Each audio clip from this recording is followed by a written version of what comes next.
তো কথা হচ্ছে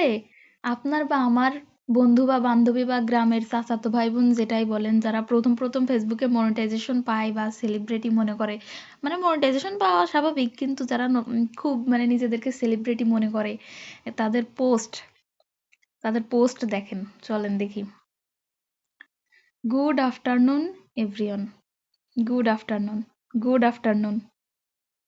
good evening Bangladesh good afternoon everyone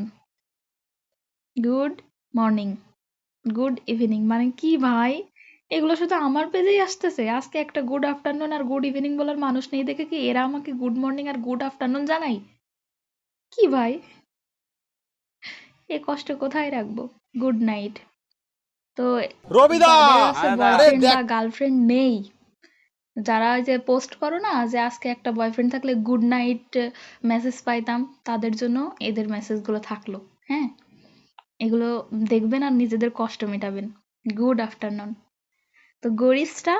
এগুলোই হলো তোমাদের মেসেজ তোমাদের বয়ফ্রেন্ডদের ড্রিম মেসেজ ঠিক আছে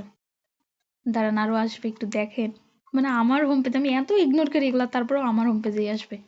এই যে গুড ইভিনিং তোমরা বয়ফ্রেন্ডের কষ্ট আজ থেকে ভুলে যাও বয়ফ্রেন্ড বা গার্লফ্রেন্ডের কষ্ট ভুলে যাও এগুলা দেখো দেখলেই তোমাদের হয়ে যাবে দেখো কি সুন্দর শুভ দুপুর তিনটা ভালোবাসার ইমোজি মানে হার্ট ইমোজি বেগুনি রঙের তারপরে এই যে গুড নাইট ও এই দেখো হাত দিয়ে ভালোবাসাও দেখাচ্ছে উফ দেখছো গরিবসরা গরিবস এই যে আমাদের কিউটি আপু ওদের ফ্যান আমি একদম ওদের পুরো ফ্যামিলির ফ্যান আমি